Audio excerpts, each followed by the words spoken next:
average of 22%. 11% off. Spend more time relaxing and less time maintaining your deck with our select. Because when Ukraine now fighting, we are still in war, very brutal, aggressive war, and every 3 hours I have absolutely from different regions terrible figures of new deaths, of kids, of new deaths of civilians under bombing, after attacks. And of course, I understand that investigation of the prosecutor of International Criminal Court will help us to not only to stop this war, but to punish the people who are responsible of this. And it's very important to prevent such aggressions in the future. Right.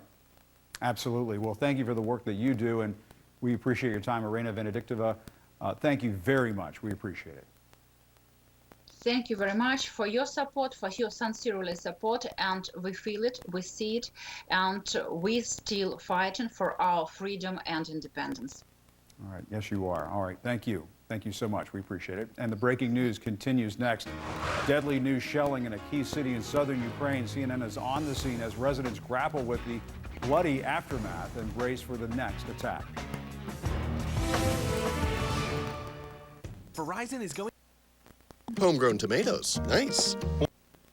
Says free speech is imperative for a functioning democracy. I now realize the company will neither thrive nor serve this societal imperative in its current form. I think for Twitter's board, this becomes a nightmare situation with the richest person in the world now looking to buy Twitter. Musk is a popular Twitter contributor with more than 81 million followers. He's also one of its biggest critics, often speaking out against Twitter rules that restrict certain tweets, such as the rules that got former President Trump banned from the site. It's just really important that people have both the reality and the perception that they are able to speak freely within the bounds of the law. This morning, conservatives are applauding Musk. Senator Marsha Blackburn writing, Twitter's censors are freaking out about Elon Musk because they can't buy his silence. It's clear big tech can't handle people with a different viewpoint. Musk calls the $43 billion his final offer. Experts say if Twitter's board rejects his offer, Musk could dump some or all of the 9% stake he currently holds in the company. I mean, the stock could go down 30-40%. This forces the board's hand. Twitter's board says it will review the proposal and will do what's in the best interest of the company and its shareholders. Andrew Dimbert, ABC News, New York. Well, we lost some of that wind and got some sunshine. Warmer temperatures just weren't quite there. Can we expect some more? Tyler will let us know right after this. The only news in prime time. Dakota News Now at 9. And good evening, everyone. I'm Brian Allen. I'm Andrea Anderson. 9 p.m. on Fox Sioux Falls.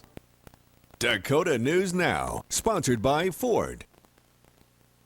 At Ophthalmology Limited, our eye surgeons and doctors have served patients for more than 50 years. We've watched patients grow just as they've watched us grow. Today, we see patients from 15 locations and are led by doctors specializing in every area of eye surgery: cataracts, cornea, glaucoma, oculoplastics, retina, and pediatric vision. Our team has you covered.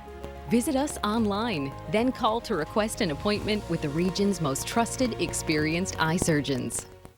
Hey, do you like free money? The Kickin' Country Secret Sound is now over $5,000. It's very easy to win.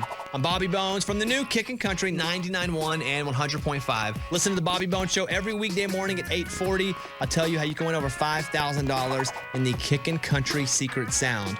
All the winners are local. We've had lots of them, and all this cash right here could be yours. Enjoy it, my friend. Take a second, look at it. The new 99.1 and 100.5. Kickin' Country. I thought I was doomed to have poor dental health and ill-fitting dentures, and from the minute I walked into Dr. Heyer's office and met him, I feel very well supported, and I feel like I'm a part of their family. I just felt like I was in really good hands all the way. I wouldn't hesitate for a second to do it all over again. Contact us online or over the phone to schedule your free consultation today. Affordable care with a luxury experience. Fresh out of Papa Murphy's kitchen, the Buffalo Ranch Chicken Pizza. Actually, It's fresh out of my oven. Dad, it's just an expression. Grilled chicken, crunchy bacon, covered in creamy buffalo sauce. Now that is an expression. Change the way you pizza. It's the Battle of the Brands hot tub sale this weekend, hosted by Aqua Living Factory Outlets. Sales reps from the world's top brands are on site fighting for your business. Huge manufacturer rebates on all in-stock models, up to 50% off retail price. Immediate delivery available. Large selection of swim spas that can heat or chill the water. Special financing, good credit, bad credit, 100% approvals. It's the Battle of the Brands hot tub sale this weekend only at Aqua Living Store in Sioux Falls. Call 844-H2O-SPAS or go to hottubsale.com. She was kidnapped, held. Reza, #1 prescribed for TD. Learn how. Mayor is calling the surge devastating. And this is a live look at Los Angeles from Fox 11, our affiliate there. One of the big stories there tonight. Thousands of people flock to the Empire Polo Club for the first weekend of the Coachella Music and Art Festival. Comes after 2 years of cancellations because of the coronavirus pandemic. Attendees will not be required to show proof of COVID vaccination or testing, and masking will not be required. Headliners include Harry Styles, Billie Eilish, and Swedish House Mafia with The Weeknd. That's tonight's live look outside the Beltway from Special Report. We'll be right back. Say that Russia is going to win this war. It's a question now of how badly they get mauled and how many civilians get killed and how many other things happen because of this. But there is no way that they are going to subdue and subjugate Ukraine. Ray Mabus, thank you so much for that insight and information. It's actually really, really helpful. Ahead, Herschel Walker goes from football legend to right-wing darling. We have a monster fact check on him. Also, the Republican whitewashing of history, a teacher fired over critical race theory, which isn't being taught in schools. Our first national interview is ahead with us. First, what happens when you get embarrassed on the debate stage? The RNC taps out inside the Trump takeover. Next on The Beat. Jason Johnson sitting in for Ari Melvin. Boom! I was able to boost my credit score 2028. With the announcement of a returning social work program, Augustana University hopes to assist with the issue. Through their program is not expected to launch until 2024. You can find out more about the need for social workers in South Dakota and the role Augustana expects to play in this KELOLAND.com original by Jacob Newton online right now. Members of KELOLAND Media Group woke up bright and early this morning to volunteer at the banquet. The group prepared and served breakfast 172 guests at the nonprofit's downtown location. The banquet serves 16 meals per week at its 2 locations. If you'd like to help, you can find volunteer sign-up information on our website. Got to give Don Jorgensen a hand. He still has to do the night shift. Well, from an Oscars party to Olympics-inspired games, a TikTok account is showing the fun side of a skilled nursing facility in Marion. Tisa Memorial Home joined the social media platform earlier this year. Coming up in tonight's Eye on KELOLAND, we'll tell you how people are reacting to the TikToks and what it means to the residents. And one last check the weather with Jay. And it's going to be another kind of chilly day tomorrow. A couple degrees warmer than today. Upper 30s to the mid 40s. Mostly sunny skies, a gentle northwest breeze. A little snow coming in Easter Sunday. Thank you for joining us. Have a great evening.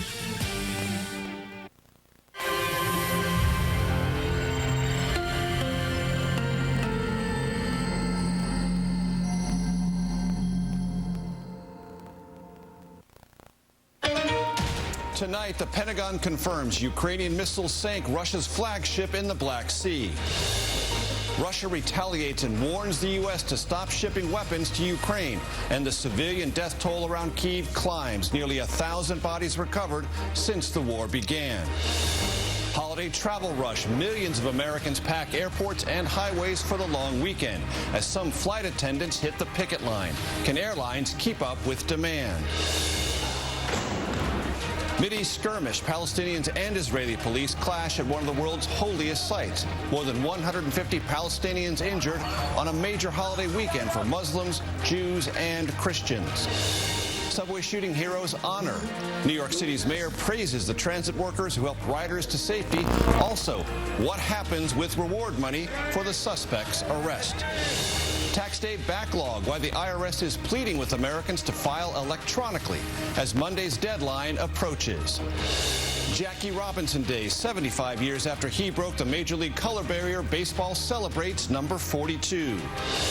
And on the road, meet the carpet cleaner whose hobby has everyone talking. This is the CBS Evening News with Nora O'Donnell, reporting from the nation's capital. Good evening, everyone. Thank you for joining us. I'm Major Garrett in for Nora. There is clarity tonight on one of the most important events in the war in Ukraine. A senior U.S. official confirms that 2 Ukrainian anti-ship missile strikes first disabled, then sank one of Russia's most important warships. In response, Russian forces shelled several cities in southern and eastern Ukraine today. They also hit a facility on the outskirts of Kyiv, Ukraine's capital. The head of the regional police force there says the civilian death toll in the area tops 900 and will likely rise. Nearly all of the victims killed by gunshots. We start tonight with CBS's Chris Livesay from Kyiv. Chris, good evening. Good evening, Major. Tonight, Moscow is outraged over the U.S. and NATO shipping weapon systems to Ukraine, warning there could be unpredictable consequences. The Kremlin is also threatening to increase air attacks here in Kyiv after that stunning Ukrainian missile strike that sank Russia's lead warship. It was the flagship of the Russian Navy in the Black Sea, but tonight it's sitting at the bottom of it, along with supersonic missile launchers and the Kremlin's pride. The Moskva was once the terror of Ukraine's coast that infamously threatened these Ukrainian soldiers in the first days of the war, only to be rebuffed with expletives. The Pentagon confirms the ship was struck by Ukrainian-made missiles that have now scared the rest of Russia's fleet away. But Russia is still striking by land and by air, firing 3 missiles at the capital, Kyiv. This as Russia continues to pull back its ground forces after failing to capture it, leaving behind blood-stained boot prints in its wake. The sea, the holes, the scale of holes. Ukrainian lawmaker Alexei Honcharenko has come to the village of Havronshina to see for himself. A family of 5 allegedly gunned down as they tried to flee. The youngest, only 2 years old. A stroller for a baby. Stroller. Oh my God, look at that. And this baby was killed. Yeah. I have son, my own son is 3 years old. It's so hard. I mean, you can see there's food in there. There's granola bars. It's exactly the kind of thing that I would take with me, that anyone, they were going on a trip. Yuri Patsan is a local farmer. Oh, you live right there. He says he witnessed a Russian armored vehicle open fire with high-caliber explosive rounds, even though the car bore a sign in the back window that read, "Children." Yuri says he tried to save them, but they died in his arms. All he could do was bury them. We're not dogs like the Russian soldiers, he says. Once the Russians left, he and the Ukrainian police exhumed the bodies for investigation. From what you know, from what you've seen, does this constitute a war crime? Yes. It's definitely war crime, because without any reason, civilians were killed. The world should know that it is not fake. The world should know who is Russian regime, who is Putin. Indeed, Putin has called alleged war crimes in the Kyiv region fake news, but 900 civilian deaths have already been recorded here. The prosecutor general says there are thousands more throughout the country. Major? Chris Livesay, thank you. Millions of Americans are hitting the roadways and airports this holiday weekend. Patience is advised. A complication for gatherings of all kinds, COVID numbers are on the rise in 30 states, with the BA2 subvariant making up more than 85% of new cases. CBS's Errol Barnett is at Reagan National Airport with more.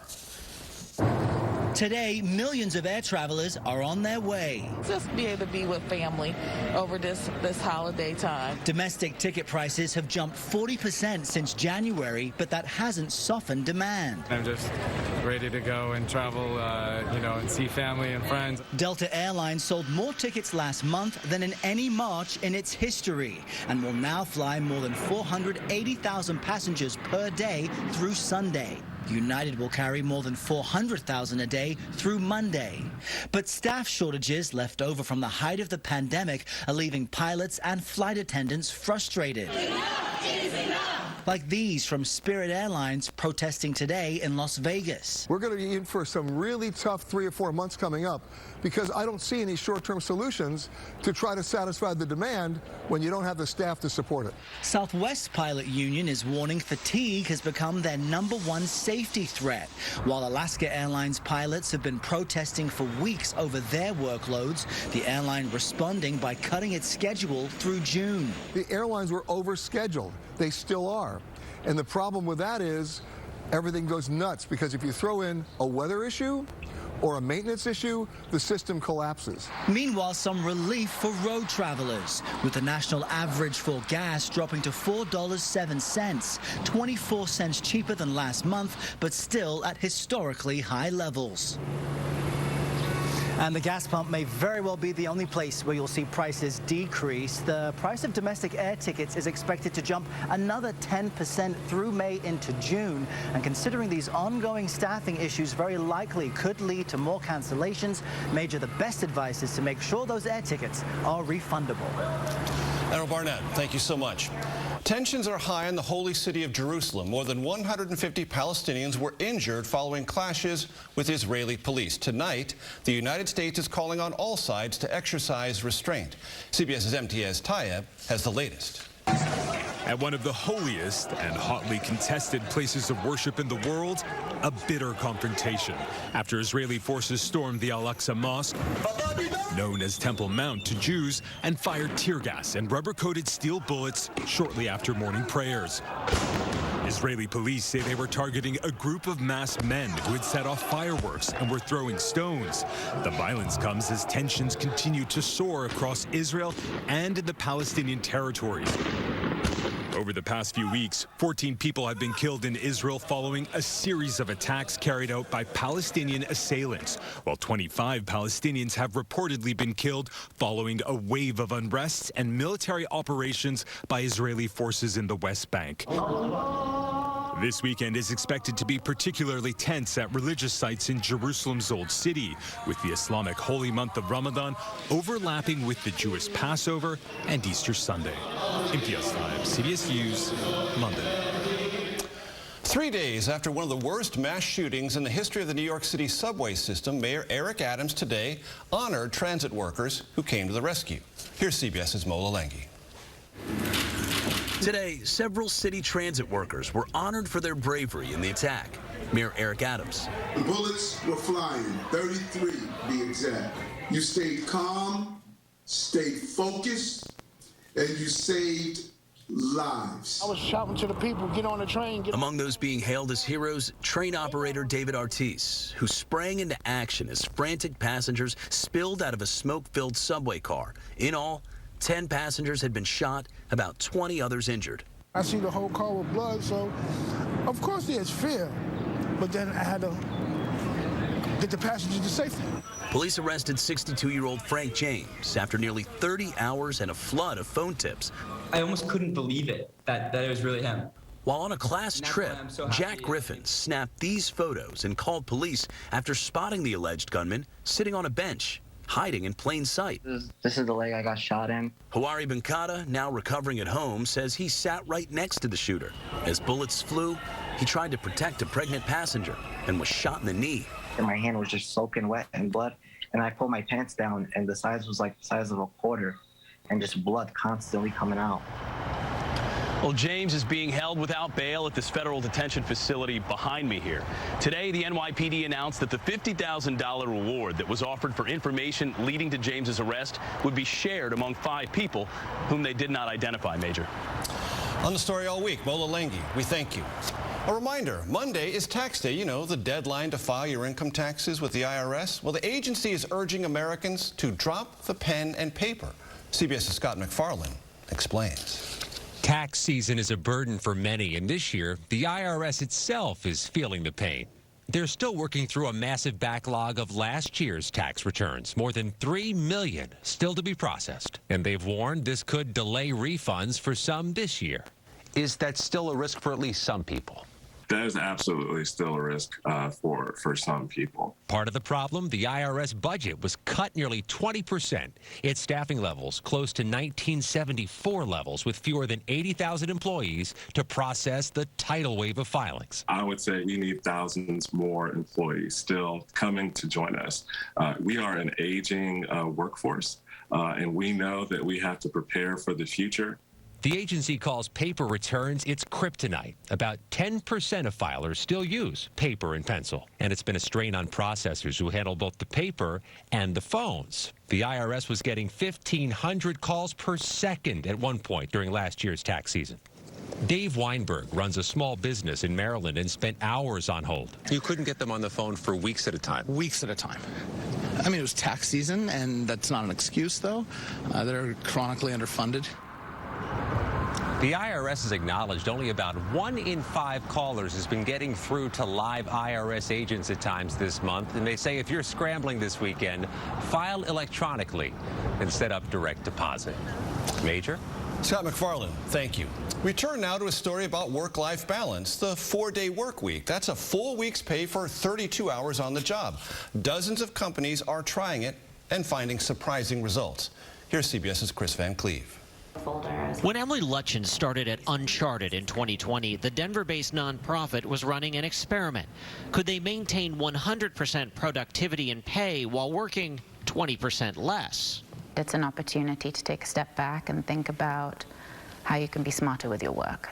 CEO Banks Benitez hired an analyst to track productivity and the impact of a 4-day work week on employees. How has that changed how you guys do business? It's changed everything. I mean, it reduced workplace stress, reduced burnout. We saw no reduction in productivity, and every Friday was off.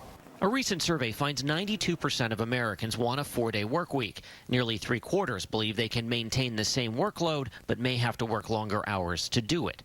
Crowdfunding site Kickstarter is among the dozens of companies in North America and the UK trying out a 4-day week. Bill Shanninger from consulting firm McKinsey & Company. The challenge is for the portion of the workforce that has gotten a taste of flexibility. Flexibility, full stop, is way more attractive than still the mandate, but on a shorter number of days.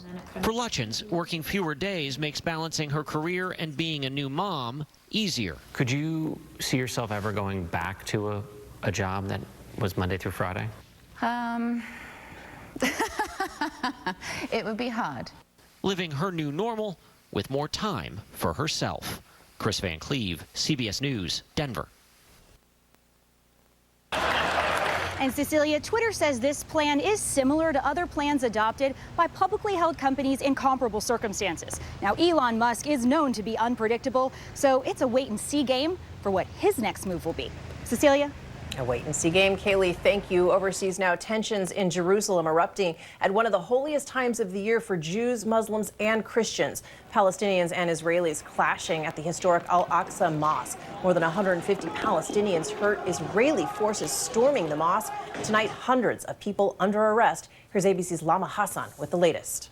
Tonight, Jerusalem on a knife edge after Israeli security forces stormed the Al-Aqsa Mosque, one of Islam's holiest sites, with Muslim worshippers gathered for Friday prayers. Firing tear gas and stun grenades inside the mosque. More than 150 Palestinians were injured and at least 4 Israeli soldiers were wounded. Israeli officials insist they waited until after prayers and released this video, which they say shows Palestinians throwing stones and fireworks below at the Western Wall. The site sacred to both Muslims and Jews, where the Haram al-Sharif and the Temple Mount are located. Clashes here ignited an 11-day war with militants in the Gaza Strip last year. Tensions already extremely high after several recent attacks inside Israel, including a gunman opening fire at a bar in the middle of a bustling street in Tel Aviv, killing 3 Israelis. And tonight, the holy city is calm, but some fear it is a fragile calm. With the Jewish festival of Passover taking place during the Islamic holy month of Ramadan, as well as Easter celebrations this weekend, the Israeli Prime Minister saying they are preparing for any scenario. Cecilia. Lama Hassan, thank you. Tonight in Rome, Pope Francis at the Colosseum marking Good Friday. Thousands of pilgrims and tourists were there holding candles. Pope Francis did not mention the Ukraine war by name, but at the end of the service, he prayed that God disarm the hand raised by brother against brother. There is still much more ahead on World News Tonight this Friday. Inside the Shanghai lockdown, the citizens now protesting those harsh restrictions. Welcome to Austin. I just scroll my Twitter timeline and nobody is talking about Elon Musk. So I think that is important to note. But to his point, it matters that we do have access to platforms that allow for free speech. But it also matters that we have protections, right? That we are not violated on these platforms, that we're not harassed and we're not bullied. And that is more important to Twitter users than who owns it. All right, so we want to get to our next topic now. We are going to move away from Elon Musk. Everybody don't cry about that. We want to talk about the fact that this is Easter, Passover, and Ramadan, of course, all colliding this weekend. And we're looking at how many Americans really practice a religion. A recent Gallup poll shows church membership among American adults is down just over 25% since the 1930s. And then right now, less than half of Americans say they even belong to a church. So the question for the panel, and we will discuss this again after the break, I want to start now though, is religion in America dying? Candace, our theologian, what say you? A short answer, yes. Our religious institutions are failing people. I mean, that is the short and the quick of it, and people are tired. And I think we need to be less worried about whether or not America is becoming less religious and more worried about what does it mean for us to be more just and more equitable and more loving and more patient. And that is not ascribed to a particular faith, tradition, or religious expression. But our institutions are failing people left and right. Well, so what do you mean? Explain. Well, one, you have issues around sexuality and gender that churches refuse, and religious institutions writ large, refuse to take up in serious ways, to the point that you have a lot of denominations that are splitting as a result of it, right? Mm-hmm. Then on top of that, we are still at a nexus of racial injustice and inequalities. And instead of really taking to heart what it means for our churches to talk about justice and equity, we put up Black Instagram squares and think that that's enough, right? That we have to do, our churches have to do more, our religious institutions have to do more to speak to systemic inequities, and they're just not. Well, so Jason, what do you think? I mean, that's kind of an offshoot of the original question. Do you think religion is dying, and do you think that religion is in fact failing people? I don't necessarily think religion is failing people. I think people might be failing their religious traditions and religious institutions.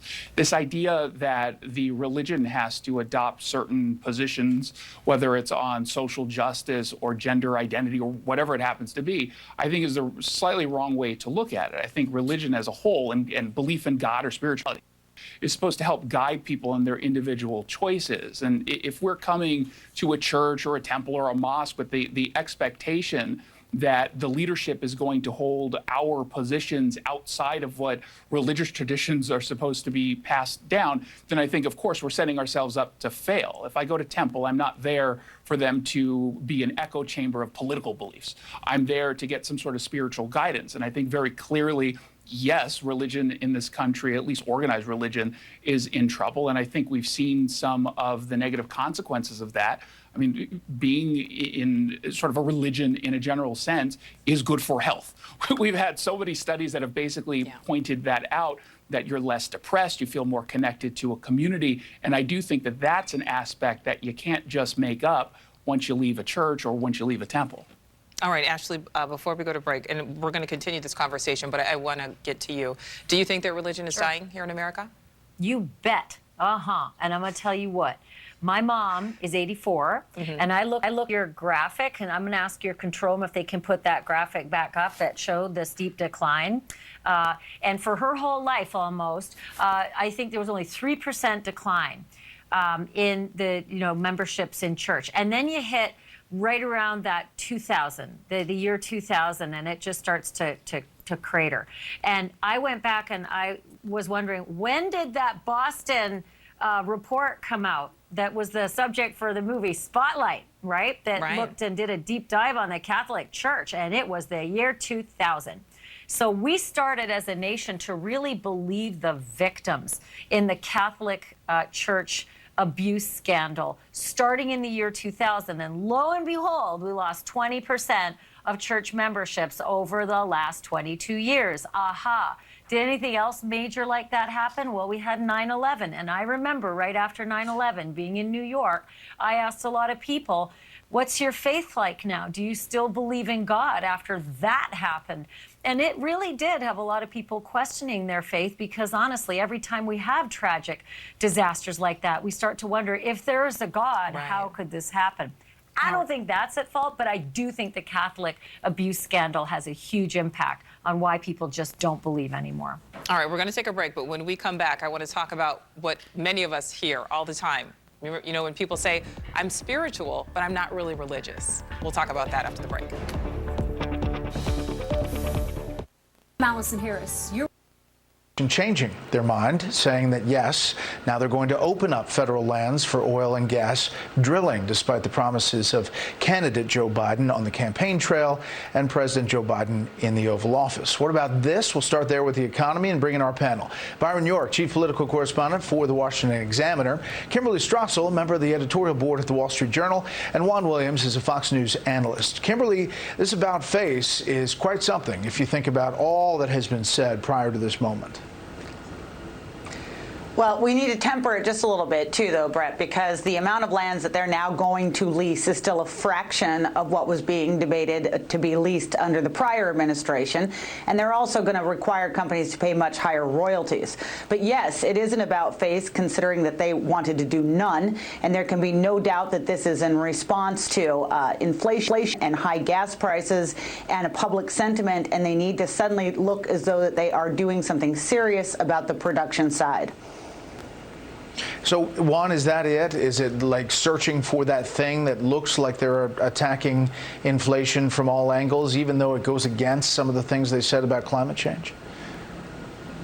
Well, I think the optics are obvious. I think Kimberly hit on it, but I would add this factor, which is we're at war. I mean, you know, it's not the U.S., but we are engaged in trying to resist what Russia is doing in Ukraine, and it has a consequence in terms of oil markets. The president said recently 70% of the last month of oil increasing prices is a result of Putin and his actions. So I think in that sense, it's a change in response to changed circumstances.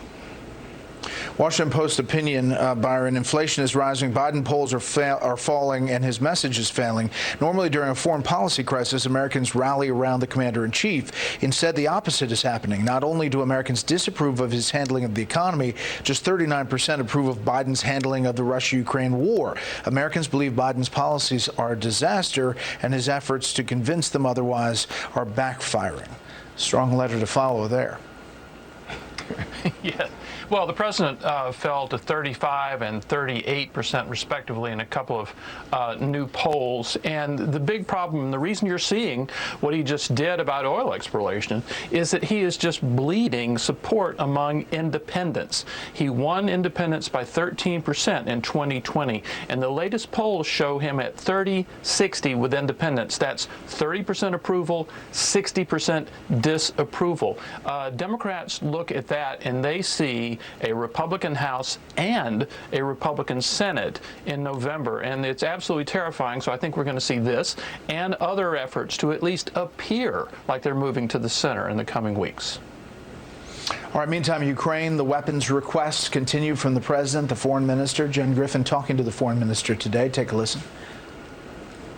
This is why we're asking for two things: for shore-to-vessel rockets, and also for fighting jets and bombers. You cannot win the war without controlling the sky. And this is why these two specific types of weapons are also on the list of our demands. Kimberly, they're having some tactical wins. They sunk the Russian ship using weapons from the West. Where do you think we stand now in Ukraine? Well, we have clearly entered a new phase because we're now moving to a more protracted ground war on the east. The administration seems to be acknowledging that with this latest $800 million package, which includes a lot more heavy weaponry of the kind that is going to allow Ukraine to equal Russia in certain areas. But the question is, how long is it going to take to get to them? And then are we going to accede to some of these bigger requests? The U.S. has balked about some of these weapon systems and airplanes, etc., because of the training that would be required. But the longer this goes on, it exists a possibility we can be training Ukrainians to use it. So we'll see if that's the next step. All right, it's the lightning round. We're going to do winners and losers. Juan. Anytime at Nordstrom Rack. At Dog Chow, we believe helping dogs. Absolutely right, and I thought one more convert to understanding what's wrong with the United Nations. Its political institutions are fundamentally broken. Former UN Ambassador John Bolton has never been a United Nations booster. I think it is unfixable. Neither has Liz Cheney. That it is not the kind of effective entity people hoped it would be when it was created. That was in 1945, when the World War II victors established the UN Security Council with 5 permanent members. Today, those are the US, France, the UK, China, and Russia, each with veto power, as Joseph Stalin himself insisted. The world has changed, but the Council still remains largely as it was 77 years ago. That is, Russia has the power to veto any resolution it opposes. It's like giving a senator on the floor a veto over any legislation without any override. Exactly, and what we're seeing is when there's a fundamental disagreement among the permanent members, nothing happens. Suggestions to reform the Council by adding more permanent members or removing vetoes altogether have been non-starters. As former UN Ambassador Bill Richardson points out, it's all about keeping power. I'm being honest with you. I don't think anyone's going to want to give up their veto. And Russia's not about to vote itself off the Security Council either. Although weeks ago, it was condemned twice by the UN General Assembly, but those were in non-binding resolutions. Russia was also thrown off the Human Rights Council, but even that wasn't a unanimous decision. Here's the real headline. A majority of the members of the United Nations did not vote to expel Russia. What does that tell you? It tells you Russia has significant support around the world. What Putin really cares about is the stature permanent membership on the Security Council confers. Now, in the real world, Russia is not that important. It's China and the US that are the dominant players. But in the Security Council, the Russians stand as equals to the US, and they're very, very proud of having that status. All of which leaves the Security Council paralyzed. And if the UN can't stop what's happening in Ukraine, what's it for?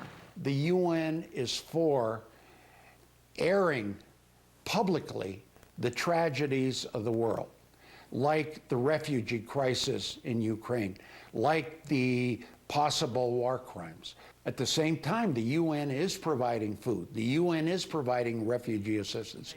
Yet, in a bizarre looking glass moment on TV, special military operation in the Donbass, Russia chaired the Security Council session as weapons were unleashed in Ukraine. Diplomacy could not stop the killing. A point the Ukrainian ambassador made recently as he read a letter from a 9-year-old boy to his dead mother. You are the best mama in the world. I will never forget you. Such letters should not have to be written. If they are, it means that something has gone terribly wrong, including here at the United Nations. At 9 on Fox Sioux Falls, it's news when you want it. Tonight, tough talk. Russia's warning to the U.S. not to supply Ukraine with more weapons and the consequences they're now threatening. This as the U.S. confirms it was Ukrainian forces who sank Russia's main battleship in the Black Sea. Russia, in a possible retaliation, striking a missile plant in Kyiv. In Mariupol, growing concerns the port city could soon fall. And what the CIA director is now saying about fears of Vladimir Putin using nuclear weapons.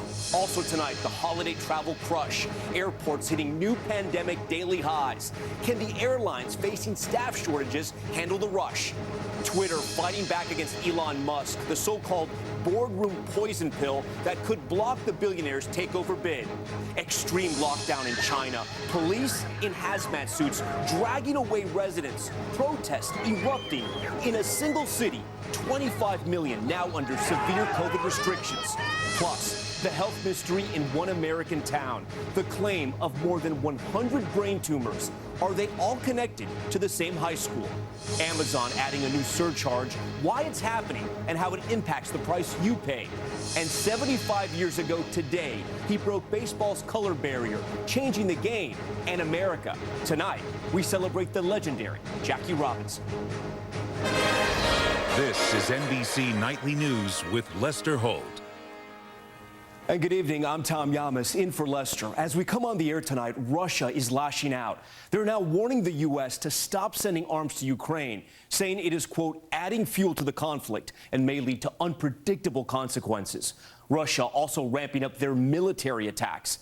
Tonight, new video of residents cleaning up from that missile attack in Kyiv, a city where they are now busy digging graves. Authorities revealing they found the bodies of more than 900 civilians. Russia is likely still reeling from losing its most important battleship. They had claimed it sunk after a fire broke out on board, but now U.S. officials are saying it was, in fact, the Ukrainians who took it down. Gabe Gutierrez starts us off tonight from inside Ukraine. Overnight, Russia says it struck a plant in Kyiv that made and repaired Ukrainian missiles. The blast captured on these surveillance cameras and coming just hours after Russia's key warship sank. A senior defense official says the U.S. has now determined the warship, named after Russia's capital, was hit by 2 Ukrainian Neptune missiles in the Black Sea. It's not clear why the ship's air defense system did not kick in. Russia acknowledges there was a fire on board, but has denied a missile strike. Nearby, Russia is intensifying its assault on Mariupol, the battle now entering a critical stage. The Ukrainians defiant. We expect to bury as many Russians as possible, this soldier says. But the besieged port city could fall to Russian forces within days, triggering Russia's expected onslaught on Ukraine's eastern Donbass region. In a new interview, Ukraine's President Zelenskyy, a former actor and comedian, spoke bluntly. When some leaders ask me what weapons I need, he says, I need a moment to calm myself, because I already told them the week before. It's Groundhog Day. I feel like Bill Murray. In Chernihiv, northeast of Kyiv, a massive effort is underway to get humanitarian aid to towns that are cut off. Among those coordinating, Victoria Filatova, who we first spoke with weeks ago as Russian forces closed in. She's now safe, and we met her in person, so she could show us how she survived for weeks in this cellar. How many people were staying in here? We were 20 people. She was furious at the Russian soldiers, but is now grateful the Ukrainian troops held them back. I came up to them, I thanked them, and I started to cry because I felt that these people saved us. Ukrainians liberating their own people right there. Gabe joins us now from Kyiv. Gabe, we've been seeing so many stories about Kyiv's recovery after Russian forces left, but we saw right there in your story there are new attacks and so many Ukrainians are on edge. Yeah, that's right, Tom. Russia's defense ministry said today that it will intensify attacks on Kyiv after accusing Ukrainians of targeting Russian border towns. Tom? All right, Gabe Gutierrez leading us off tonight from Ukraine. Gabe, thank you. Now to the Kremlin's new warning to the U.S. and NATO. Stop supplying weapons to Ukraine or face, quote, unpredictable consequences. Andrea Mitchell joins us now. And Andrea, the timing here is so important. This comes right after the U.S. announced that new aid package. Exactly right, Tom. That warning from Russia saying the U.S. was, quote, adding fuel to the conflict came just after President Biden agreed to send Ukraine another $800 million in weapons, responding to an urgent call from President Zelenskyy. Zelenskyy also asking the U.S. to designate Russia as a state sponsor of terror. Right now, Putin may feel cornered. His forces are pushed back from Kyiv. He's been hit with tough new sanctions. And Finland and Sweden are about to seek NATO membership on his border. CIA Director Bill Burns, the last U.S. official to meet the Russian leader, warns a desperate Vladimir Putin could use tactical nuclear weapons. But he says there's no evidence of that now. The CIA is watching closely. Tom? All right, Andrea Mitchell with that new reporting tonight. Andrea, thank you. And back here at home, the holiday weekend travel crush well underway. But it comes as airlines are struggling with staffing shortages and COVID cases rise in nearly half the U.S. We get more now from Miguel Almaguer. In yet another sign our nation is ready to emerge out of the pandemic, this holiday weekend is poised to become the busiest travel days of the year. Stubbornly high gas prices are just a bump in the road for tens of millions expected to move by car. And while pilots at airlines like Southwest have complained of schedule chaos and fatigue, the number of daily air passengers leading up to Passover and Easter hasn't been this high since before the pandemic. Oh my goodness, the airport was tremendously packed. Everywhere you went. Plane was full, airport's full, lines around the block for food. With today and Monday expected to be the most congested travel days of the year, roughly half the nation is recording a rise in new COVID infections, with cases up just over 10% across the U.S. Hotspots like pockets of the Northeast have seen the biggest climb and are also now detecting 2 new Omicron subvariants. The virus is going to be with us for a very long time, probably forever. The question is, is the virus going to cause massive spikes? Is it going to cause our hospitals to get overwhelmed?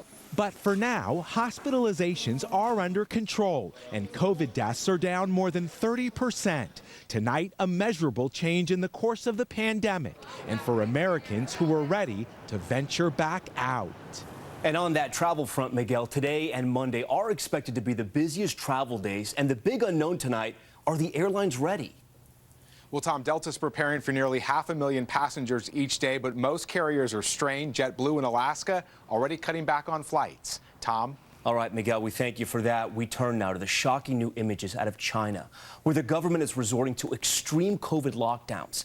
In the largest city, Shanghai, clashes erupting as police drag residents away to use their homes for COVID patients. Janice Mackey-Freyers in Beijing. Tonight in Shanghai, growing desperation. Videos verified by Associated Press showing clashes, chaos in broad daylight. Police wearing white hazmat suits appearing to wrestle with residents who were ordered to surrender their homes so they can be turned into COVID isolation sites. People screaming, "I beg you, please." Some kneeling on the ground, others dragged away. With the lockdown now in its 3rd week, the Omicron variant is still spreading. Another 23,000 new cases added today. Shanghai's 25 million people still largely confined. Robot dogs patrolling streets, drones in the sky, reminding residents of COVID protocols. Control your soul's desire for freedom, it says. Lucia Shen and her neighbors built up their own online supply chain to get everything from flour to medicine for 1,500 people in their community. Hopefully it's not going to be too long, because I think for people who are in lockdown, we all know this shouldn't be a new norm. Thousands of asymptomatic people still stuck at mass quarantine centers. Still, China's President Xi Jinping says zero COVID won't be relaxed, with restrictions now expanding in dozens of Chinese cities and no end to Shanghai's lockdown in sight. Janice Mackey-Freyer, NBC News, Beijing. And more images of violence tonight out of Jerusalem. More than 150 Palestinians were injured in these clashes with Israeli police at the Al-Aqsa Mosque complex, a major holy site, just as thousands gathered for Friday prayers during Ramadan, that holy month on the Muslim calendars coinciding with Passover this year. And back here at home, Twitter today is fighting back against billionaire Elon Musk's attempt to buy the company for $43 billion. The social media giant is adopting what's called a poison pill strategy that could block his proposed takeover. Emily DAKOTA explains. Tech billionaire Elon Musk facing resistance tonight in his fight to rule the Twitterverse. The social media giant now fending off Musk's $43 billion bid to buy Twitter with a business maneuver nicknamed a poison pill. They are pulling up the drawbridge. They are strengthening their defenses against Elon Musk buying the company. Right now, Elon Musk has about a 9% stake in Twitter. If his shares grow to 15% or more, the poison pill kicks in and the company makes discounted stock available to others to dilute his stake. They're forcing anyone who wants to buy the company to negotiate directly with them rather than just buying Twitter shares on the open market. Twitter says its plan was unanimously adopted by the board, writing, "It will reduce the likelihood that any entity, person, or group gains control of Twitter." Earlier this year, Musk started scooping up Twitter shares, revealing this week his hopes to roll back the platform's moderation policies. Having a public platform that is maximally trusted and broadly inclusive is extremely important to the future of civilization. Twitter says the board is still open to discussing the sale of the company as the world waits for the wealthiest man's next move. Emily DAKOTA, NBC News, New York. All right, we thank Emily for that. In 60 seconds, is Amazon about to get more expensive? The new surcharge just added, and the claim of more than 100 cases of brain tumors in one town. The link they may all have to a single high school. Stay with us. Already told them the week before, it's Groundhog Day. I feel like Bill Murray, obviously knowing the audience, right, that he's speaking to clearly. What do you make of that? I mean, he feels like I'm saying it over and over again. Do you not hear me? Who do I need to tell? Right, but that's got to be balanced against the policy that the United States has, which is we will do this operation by, with, and through NATO. And NATO is an organization of 30 countries. And when you have a coalition like that and you want to maintain consensus, oftentimes you have to go to the lowest common denominator. So if 2 or 3 countries object to a no-fly zone, or 2 or 3 countries are worried that a too aggressive nature would put their countries in NATO at risk, at this point we seem to be abiding by that least common denominator. There's question whether that shopping list of President Zelenskyy may be too excessive, but I think this really comes down to more and more that simply to keep this coalition of 30 countries together, President Biden and some of the hawks, more hawkish countries are trying to balance what they're trying to do with those other countries, particularly those that are on the border with Russia right now. General Kimmett, Ronald Marks, thank you both very much for your expertise tonight. Out front next, here for the first time, firsthand accounts of that brutal massacre in Bucha from those who survived.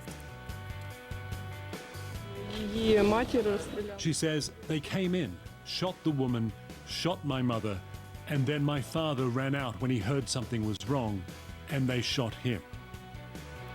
Plus, it is Russia's greatest naval loss in a generation, but Russian state media is telling a very different story. And tonight, a CNN exclusive, text messages from Republican lawmakers urging former President Trump to contest the election. They were all in on the big lie until they changed their minds. Fuel surcharge, meaning every package delivered to your doorstep could cost you a little bit more. In a letter to sellers, Amazon said the company has experienced significant cost increases, something they expected to go down as COVID subsides, but that fuel and inflation have presented further challenges. I think what's really striking about, not just with Amazon, but many of the big corporations that have been raising prices in the last few months is that if you look, these are companies that are also reporting record profits. Amazon's CEO says he hopes it's only temporary, but for small businesses. But this has been an extraordinarily tough time for small businesses. And costly, especially for the millions of us who click buy. Blaine Alexander, NBC News. Now to an alarming story coming out of one New Jersey community and the claim that more than 100 people linked to the same high school have been diagnosed with brain tumors. Tonight, the search is on for answers. Here's Jesse Kirsch.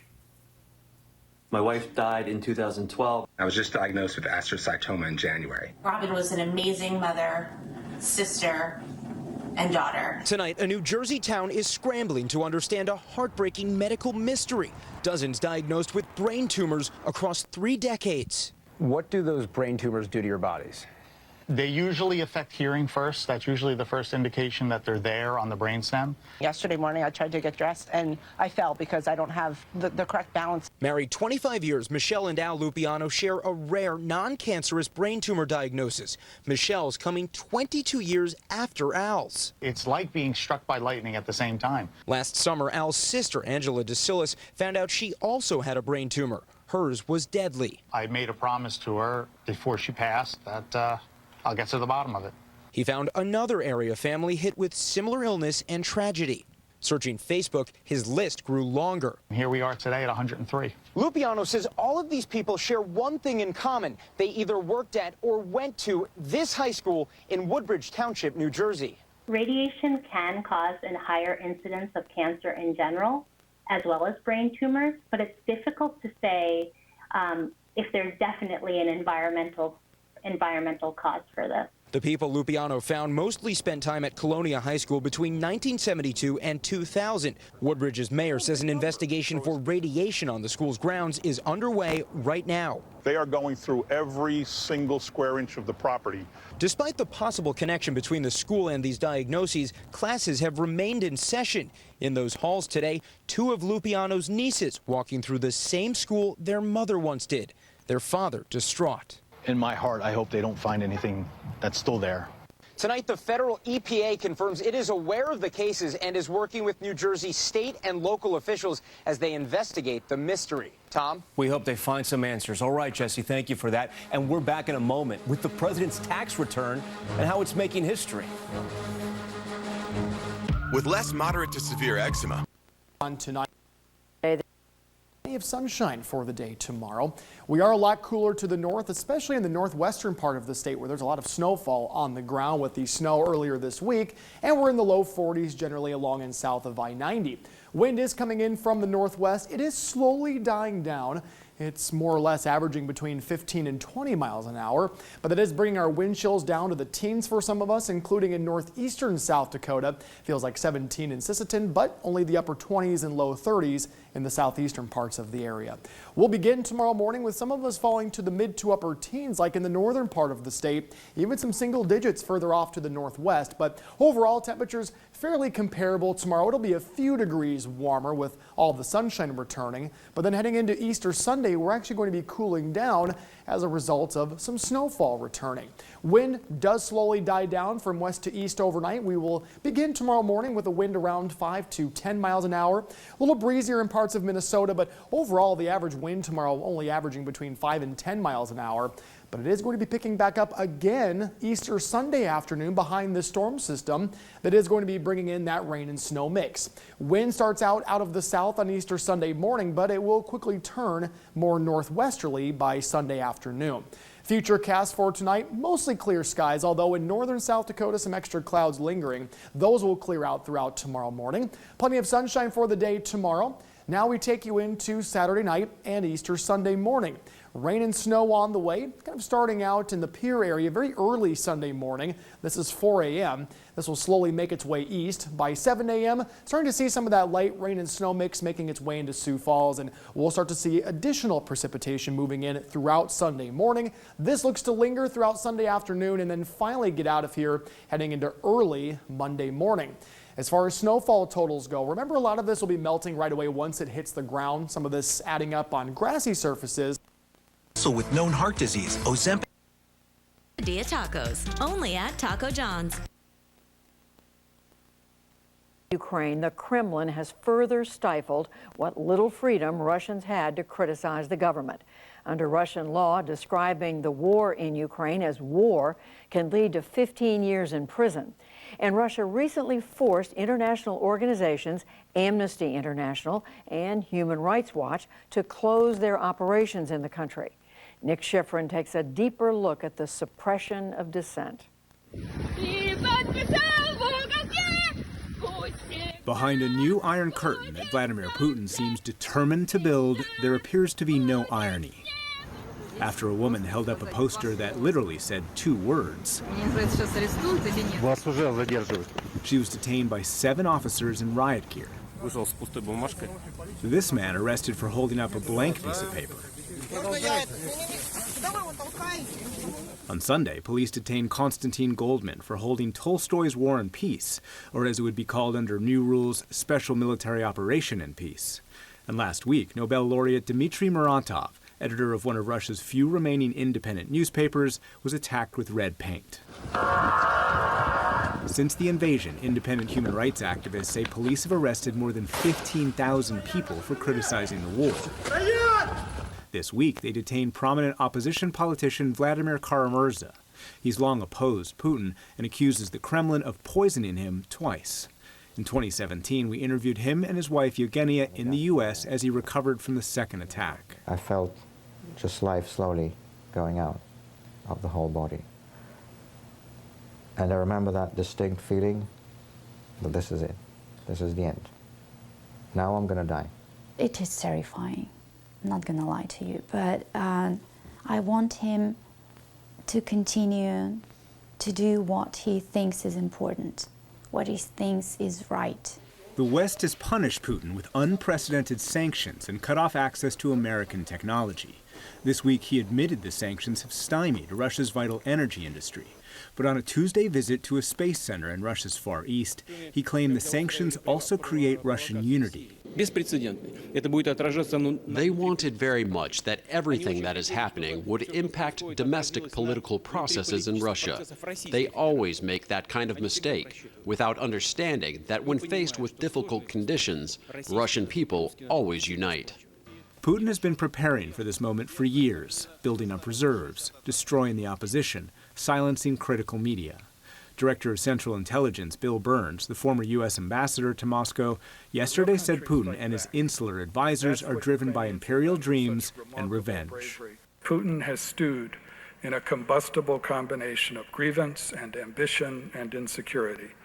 An apostle of payback, his risk appetite has grown as his grip on Russia has tightened. His circle of advisors has narrowed, and in that small circle, it has never been career-enhancing to question his judgment or his stubborn, almost mystical belief that his destiny is to restore Russia's sphere of influence. To talk about Putin's motivations and his restriction on free speech, I'm joined by Garry Kasparov, prominent opposition figure, former world chess champion, and chairman of the Renew Democracy Initiative, which promotes democracy in the U.S. and abroad. Garry Kasparov, welcome to the NewsHour. The independent Levada Center says that since the invasion, Putin's popularity has grown to 81%. Do you think that's an accurate reflection of Russian opinion? I don't know, and nobody knows. Poll means that you make a phone call to someone who most likely will not be happy to answer. So I bet you that probably 90% immediately hang up, and the remaining 10% do whatever they think is safe for them. There is a genetic memory for people who were born and raised in a country controlled by KGB. Now with KGB back in power, with Putin's ruthless dictatorship, I doubt that we'll ever hear what people think by being asked by the stranger. Because, of course, it is illegal for them to criticize Putin, even when a pollster calls. 15,000 detentions, as we talked about. International organizations, the few independent media outlets that used to be open have now been closed. How unprecedented, in your opinion, is this crackdown, even for Putin? I don't think he has much of a choice, because they have to hide the truth about war in Ukraine. It didn't go Putin's way. He failed to take over Kyiv in 3 or 4 days and to have a military parade on Krещатик, the center of Kyiv. And now with the mounting losses, it's probably about 20,000 Russian soldiers killed in action. I would probably say 4 times this amount is wounded. With massive losses of Russian heavy armor and now the Russian flagship in the Black Sea, he has to hide the truth. He's desperately trying to win the war, and he doesn't want Russians to receive any objective information. That's why he's trying to close every hole in the information space that he can. Ask your doctor about everyday Verzenio. Come together, and they're bolstering their capabilities. And now we see Finland and Sweden thinking about joining NATO. So not only from a tactical military perspective, but also from a geostrategic perspective, this has been a debacle for Putin. And that's why I think he needs to find a way to try to salvage whatever he can. And escalating to nuclear at this time, I don't think is something that he wants to do. Well, let me quickly play Jen Psaki. She was on Pod Save America addressing this idea of perhaps the President of the United States going to Ukraine. We are not sending the president to Ukraine. What I will tell you is that what Boris Johnson did is he took, I believe, an 8-hour train through a war zone to get to the middle of Ukraine. So, no, that is not in the plans for the President of the United States. We should all be maybe relieved about that. I want to ask each of you what you think of that and whether you think that the President of the United States should go to Kyiv. I'll start with you, Director Brennan. No, I don't think it's certainly necessary. I think sending a very senior U.S. official, such as Defense Secretary Austin, or even Antony Blinken, the Secretary of State, or another senior official, as a way to show the American flag, the United States has, I think, demonstrated very tangibly its support for the Ukrainian people. And so therefore, I think having a face in Kiev would, in fact, be something that I think the residents of Kyiv, especially now with the specter of a Russian attack more intensely against Kyiv, I think that would be useful, but also to send a signal to Vladimir Putin that the United States is firmly resolved to continue our support and our commitment to Ukraine. Kimberly, do you agree? Because I think there couldn't be anything more powerful than seeing the President of the United States in Kyiv. Do you agree that it's something that should not be done? I agree with Director Brennan. Considering Russia's already ramping up its offensives in the east and is already threatening to and has shelled Kyiv again, I don't think in terms of security it would be safe or reasonable for President Biden to go to Kyiv. But also, I completely agree with Director Brennan. We have already sent over $3.2 billion in aid to Ukraine, and I think the next $800 million package is to be deployed relatively soon. So I think Ukraine understands that we completely support them, but also we have to take in consideration protecting President Biden as much as we can and preventing him from being in any type of situation where his safety could be at risk. A trailblazer in the world of sports. 75 years ago today, at Ebbets Field in New York, history was made. Jackie Robinson became the first black man to integrate Major League Baseball.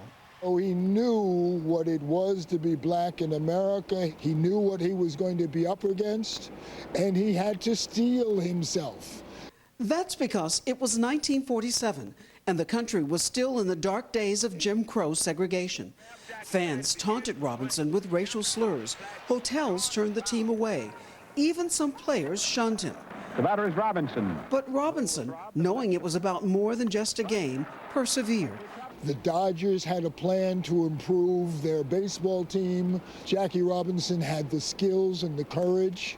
Born the youngest of 5 children in Cairo, Georgia, Robinson would go on to become a 6-time All-Star, World Series champion, and one of the most iconic athletes of all time. Today in Times Square, a new generation celebrating his memory. What do you hope your son gets from this? Appreciation of life, of opportunity, of the legacy that came before him. Meanwhile, major leaguers all wore Robinson's number 42. Not about a black, white, male, female, Latin America, Asian American. It's about appreciating what Jackie Robinson did for all of us. A pioneer of America's pastime, whose determination on the field inspired change nationwide. Rahima Ellis, NBC News, New York. Love seeing that 42. We thank Rahima for that story, and we thank you for watching. That's Nightly News for this Friday. I'm Tom Llamas. For all of us at NBC News, have a great night.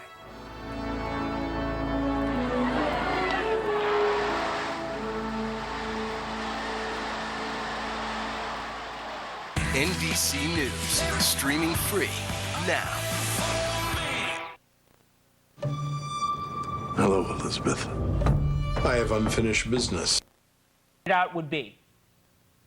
Well, I know he didn't consult with the Agriculture Department to see what kind of effect it would have on our 4 livestock export facilities on the Rio Grande. We've got cattle lined up to ship into Mexico and Central America, horses, sheep and goats, swine, poultry, we've been at a dead standstill, and we haven't been able to market any of our stuff.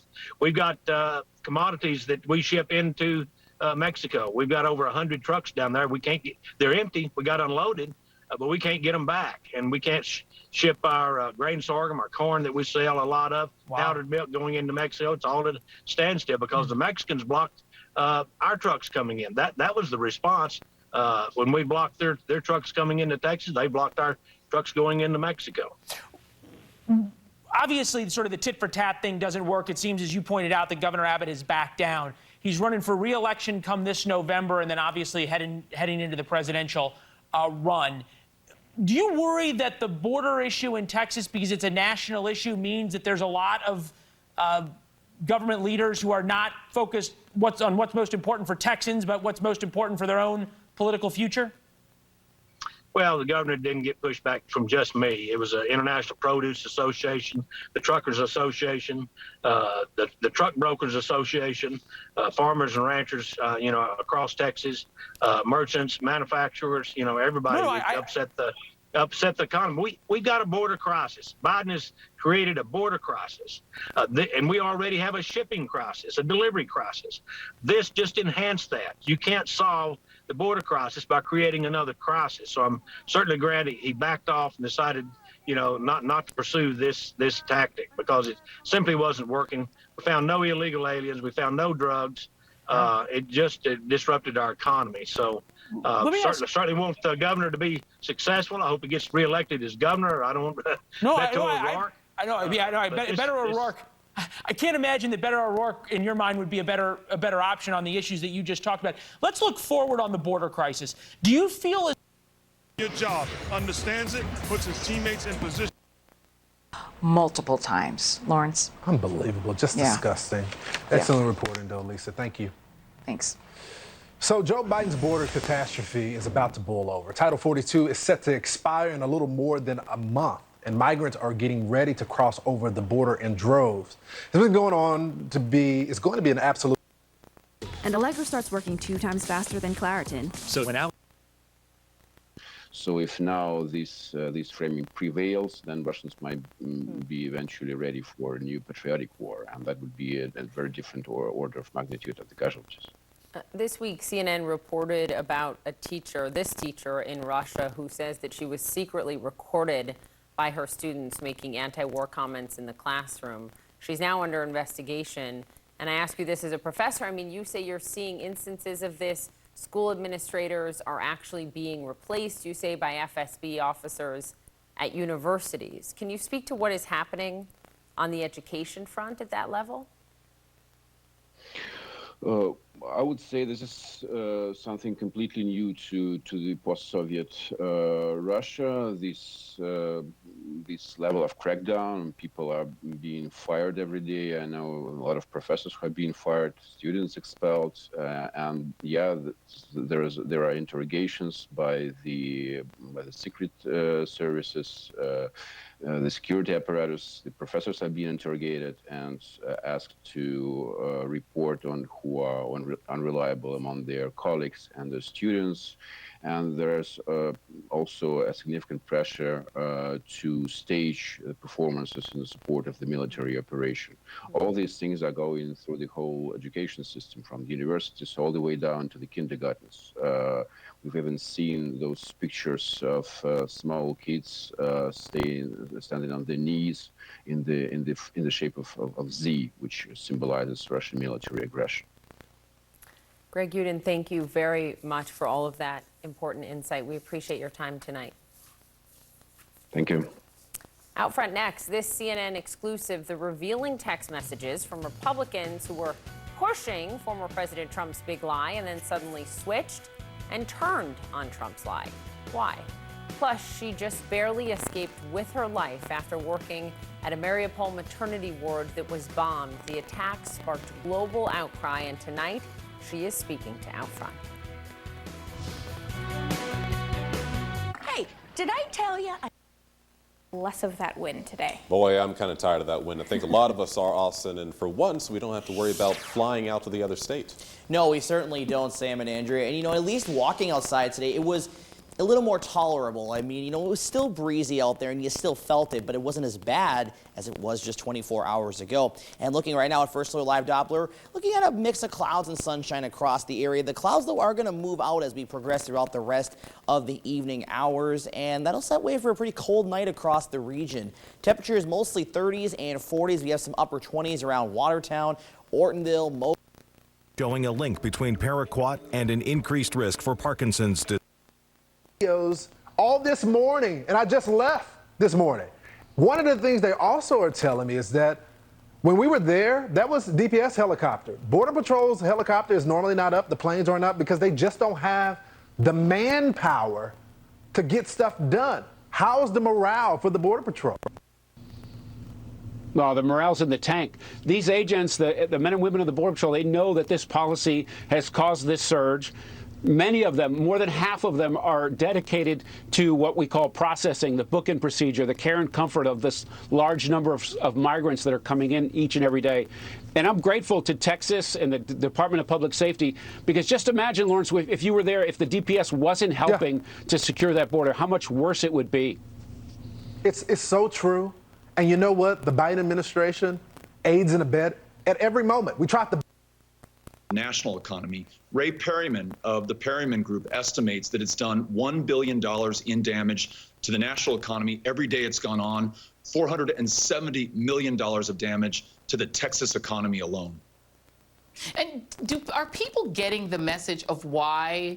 I mean, to me, it's sort of counterintuitive. Normally, governors want to show, look how I've served you, look how I've helped you. What he's basically doing is, look how bad the economy is, blame Biden and vote for me, which is such a counterintuitive, weird, circular way to try to win re-election. But I wonder, you know, I used to work in local news. Is this on the local news? Do people understand why they're paying more?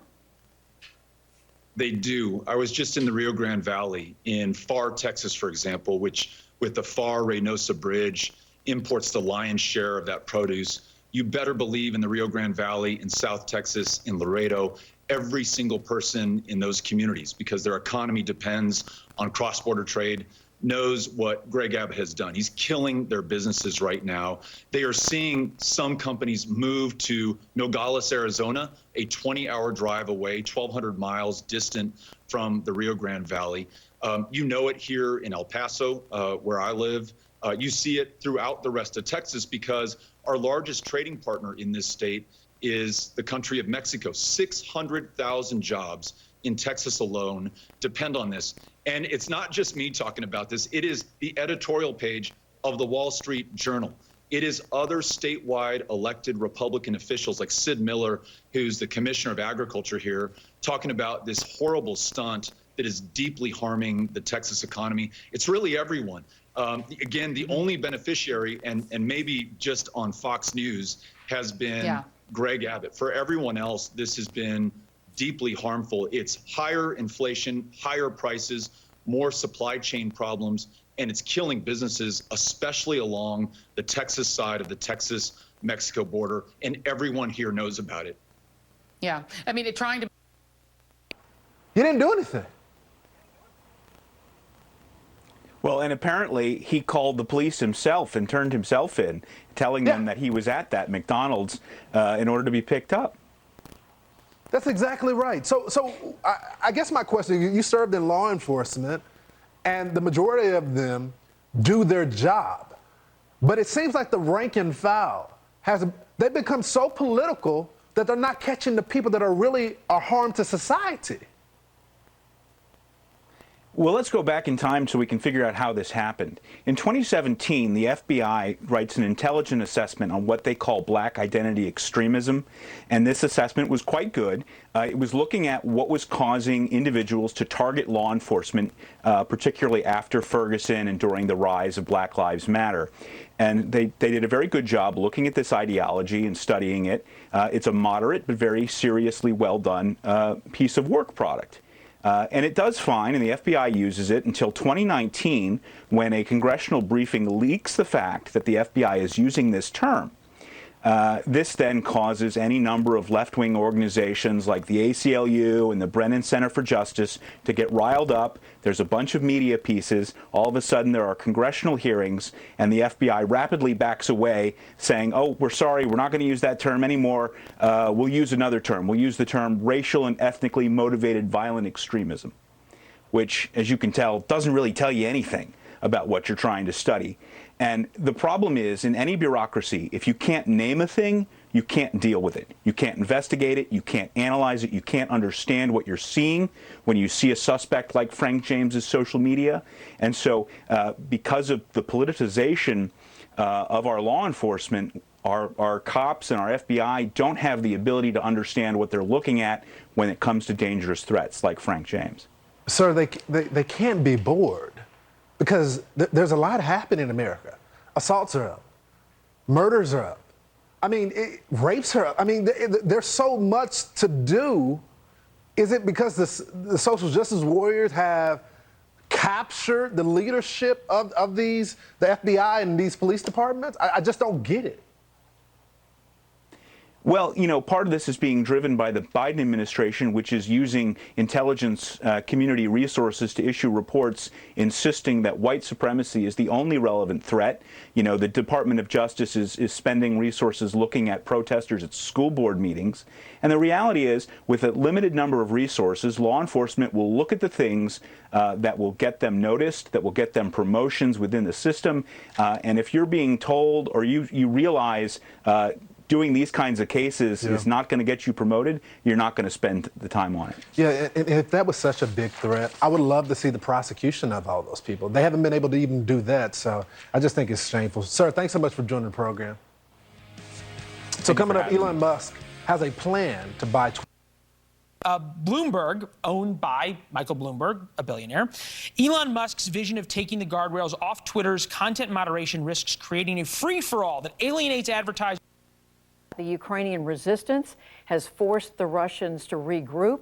They've taken down a huge ship, part of the Russian Navy. What does this war look like to you right now? Well, the U.S. and the West are hanging in quite well. I think we continue to increase the amount of arms we're giving to Ukraine. Europe, in a move that is really stunning to me, is trying to wean itself off Russian oil and natural gas. And so the alliance is held, and as anything, it's getting firmer.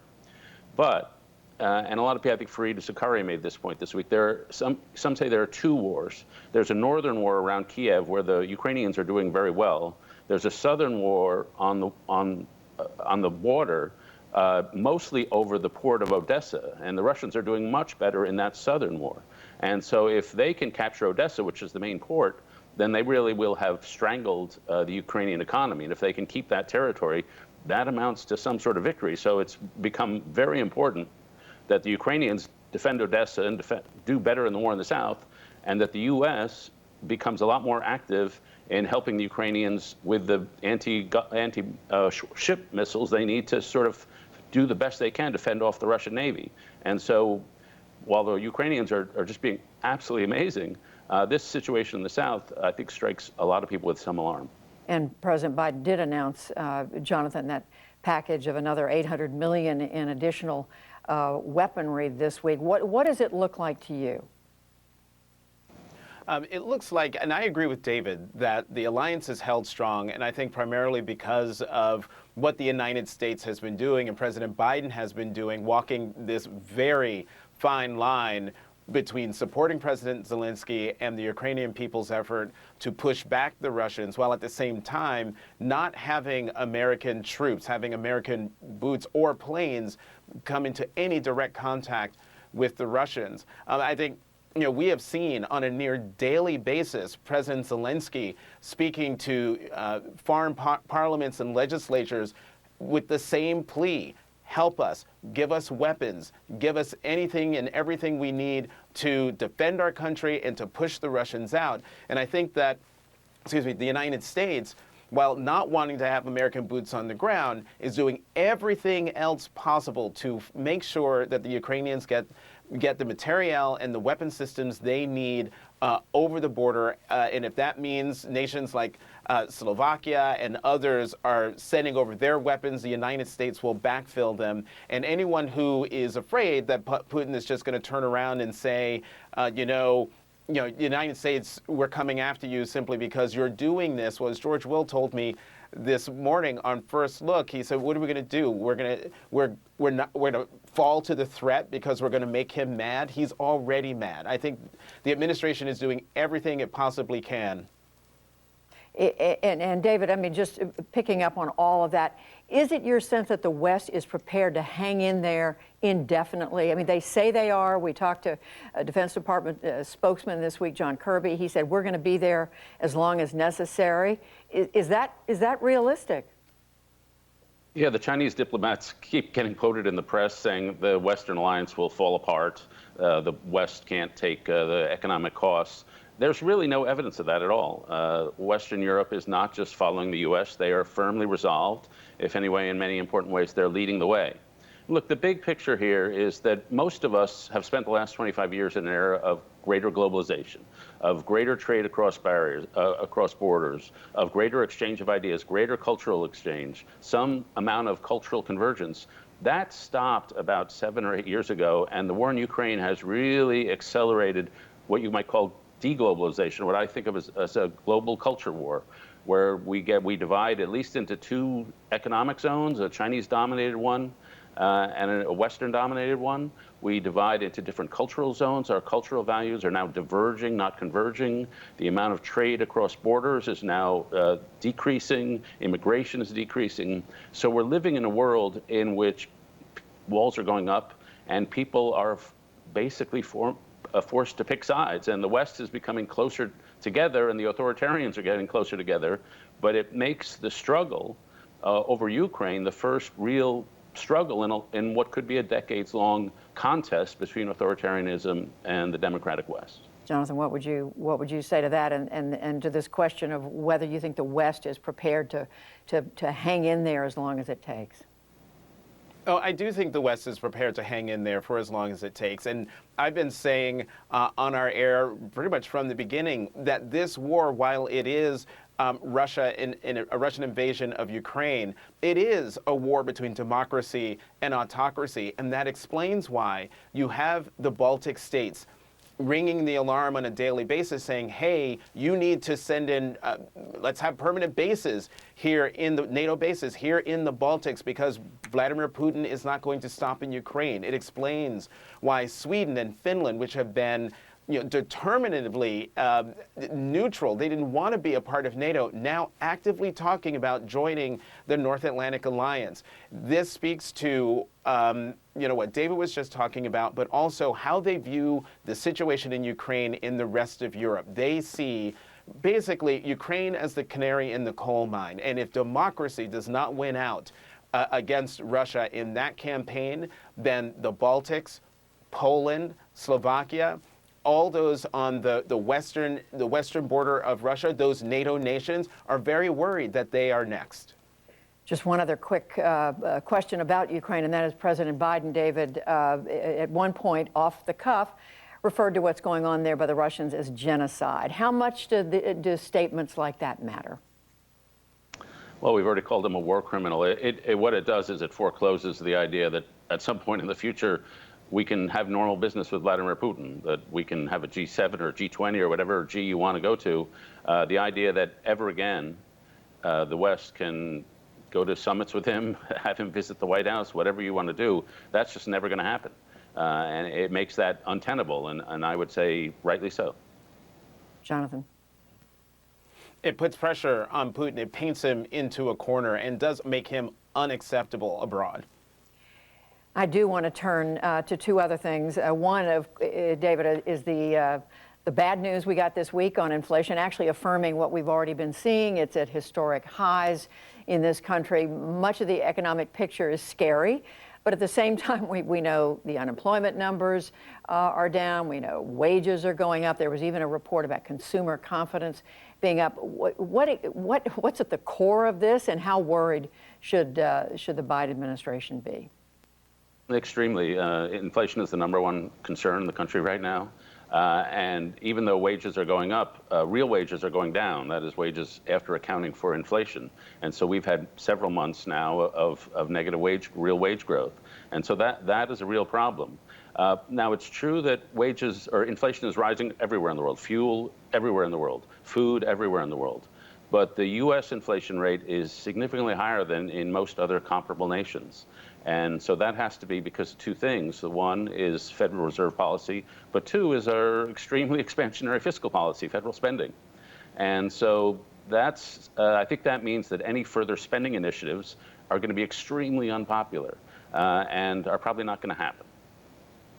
Jonathan, how big a political worry is this for the president? A huge political worry, because inflation is just one of those things in the economy that the president has zero control over. There was one bit, a faint glimmer of good news in the inflation data, even though inflation rose year over year in March by 8.5%.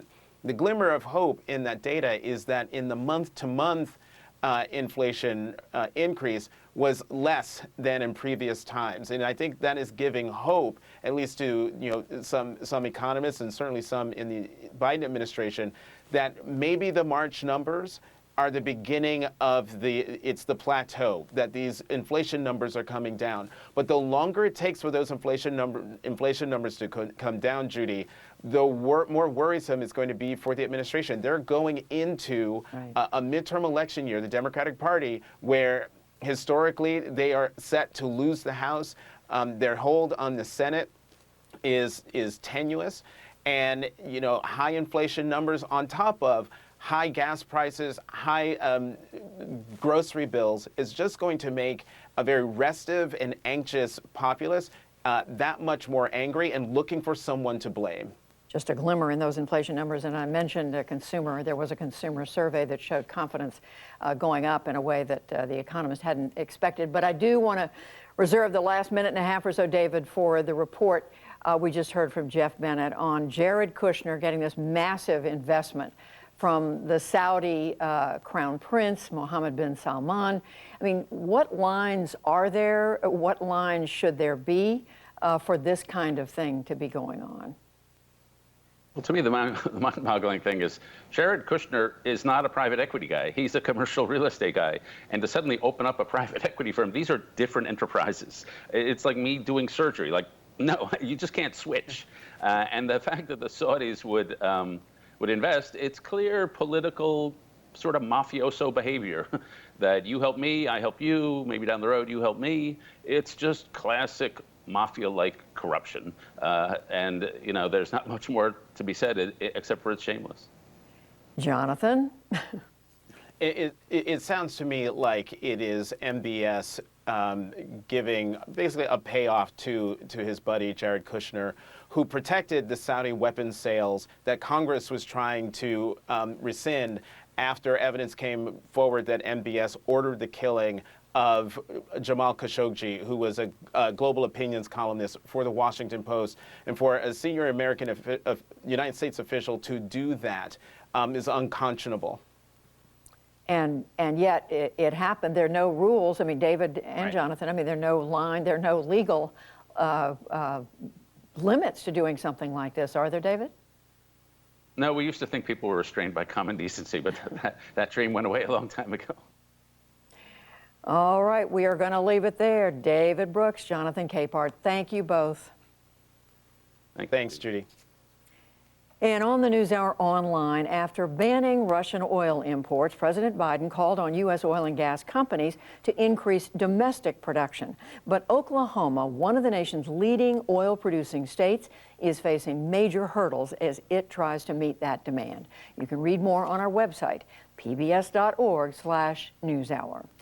And coming up on Washington Week, moderator Yamiche Alcindor and her panel discuss the war in Ukraine as Putin's forces ready for a major assault on the East. Plus, the panel analyzes Republicans and Democrats' messaging ahead of the midterms. That's tonight on PBS. Tomorrow on PBS News Weekend, it's a featured video. National Zoo.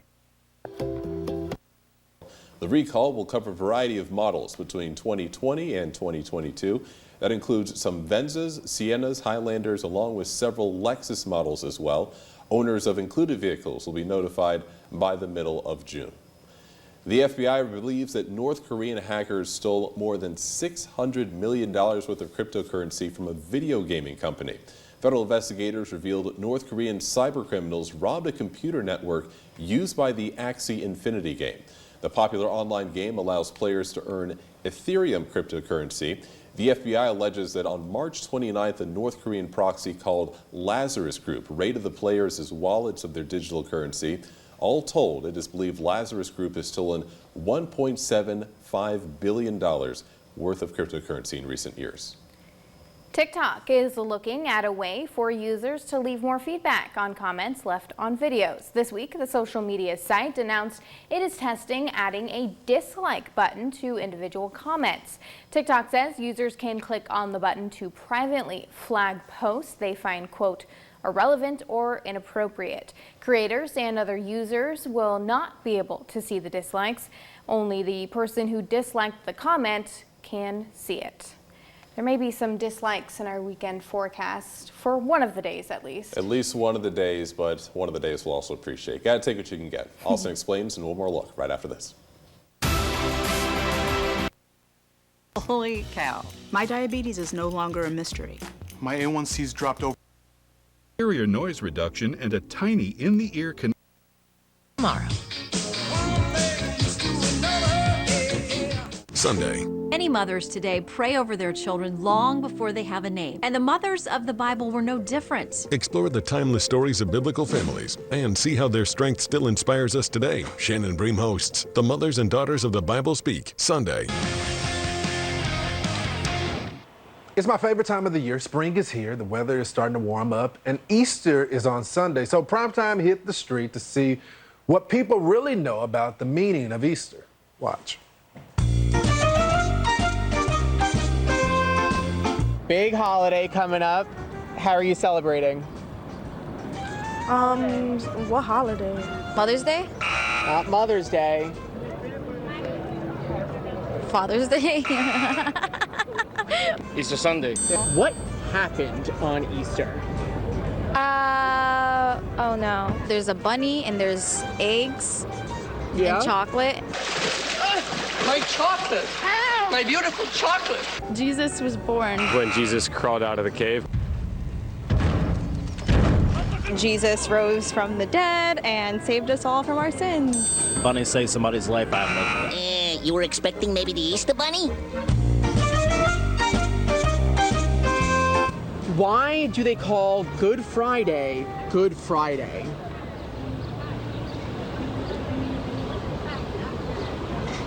Because it's a good day. This is a good day. Jesus did something good on that day. The weather kind of clears up around that time, and they kind of narrowed it down to like the best Friday and called it Good Friday, I suppose. It's good because it's the beginning of our resurrection. Because it's Friday, it's the weekend. Friday, getting down on Friday. Everybody's looking forward to the weekend. Their cell phones. I share my numbers with my wife and my hide Peeps packages throughout our house during Easter for consumption later in the year. Knowing Caroline, this does not exactly surprise us. Just Born Candy Company counts on people like Caroline. They now make the snack for Halloween, Valentine's Day, Christmas, pumpkins, cats, whatever. I am a Peeps lover, but this is a bridge too far. The whole appeal of Peeps comes from scarcity. You gorge on them during the week of Easter, eat multiple packages, and then you're done because you're sick of them. And then next year rolls around and you start eating them again. Evidently, the American consumer does not agree. There's enough Peeps made every year to circle the Earth 2.5 times. That is 2 billion Peeps. Peeps also come in stuffed animal form. Here is Caroline's Valentine's Day present from her boyfriend. Then there's Chelsea, our booker, who has an unusual relationship with Peeps. As a kid, she would microwave them to see what happened. She attempted to explain the result, which we thought unusual, until looking on YouTube. Evidently, Chelsea was a mere amateur compared to the folks at Nuclear Household who nuked 50 Peeps. Careful, open slowly. Oh, no. Oh my gosh. Look at all those peeps. This is Chelsea on Easter. We're pretty sure it's after she blew up the peeps. Turns out Chelsea microwaving peeps was just the beginning. Putting them in a vacuum chamber, evidently, is just a mere words. What would I do without your smile? Instead, Anastasia is hopeful that she too will soon be able to represent what she describes as the strength and the beauty of Ukraine on stage, here in the States and one day back home. Are you already imagining a day when you might go back there or perform there again? Gosh, they did. Every day of my life. Alexandra Field, CNN, Philadelphia. Alex, thank you for that. And tonight we'll leave you with this right here in New York, the Empire State Building, lit with the colors of the Ukrainian flag in support of the people of Ukraine. To find out how you can help, visit Impact Your World. Young man, you won the week. Thank you, Juanita Tolliver, Tom Nichols, and that is tonight's readout. All In with Chris Hayes starts right now. Tonight on All In, explosive new reporting on new texts released by the January 6th committee.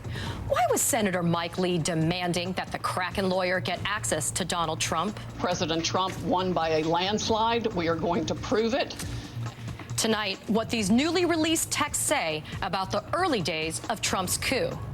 Then the furious response from Russia as the Pentagon confirms their flagship vessel was sunk by Ukrainian missiles. Renewed out. Fox News and asked, could we do this? And to our amazement and delight, they said, yes, you can. And so for the last year, we have made a series of long-form documentaries about issues that we think matter to the country and to you. And they've worked better than we ever expected. We're proud of what we've created. So we're doing another season. And for a preview of that, we are joined by the diabolical genius behind the curtain, the man behind all this, our senior executive producer, Justin Wells, who's a vice president here at Fox News. Justin Wells, good to see you on camera for the first time in a long time. Last year. It's last year. So this has become something that I think it's fair to say, did not expect it to become at all. We knew we wanted to do it, and we knew Fox was supporting us and going out there, telling stories that no one's telling. We went to at least 30 states. We went to several countries, and... But that is not the question to Ukraine, and not only for the Ukraine, for all the world. I think so. A tactical nuclear weapon, also known as a battlefield nuclear weapon, is a low-yield nuclear device, smaller than strategic nuclear devices, but still, of course, highly deadly. For its part, the Kremlin is using the veiled threat of, quote, unpredictable consequences, unquote, if American military support of Ukraine continues. The warning came in what's known in diplomatic circles as a démarche, basically an official but strongly worded note. A source familiar with it says it could signal a more aggressive Russian posture against the U.S. and NATO as the war drags on. On that note, there is new support tonight for Ukraine's claim it sank Russia's Black Sea flagship, the Moskva. A senior American defense official today said it is their assessment that 2 Ukrainian anti-ship missiles hit the guided missile cruiser, then sinking it. We'll talk about the impact on the war that attack could have. It's significant, with retired Army 4-star General Wesley Clark. Also tonight, even as Russia intensifies its attack on the east, we are learning more about the degree of atrocities in the area that Russian forces were driven out of.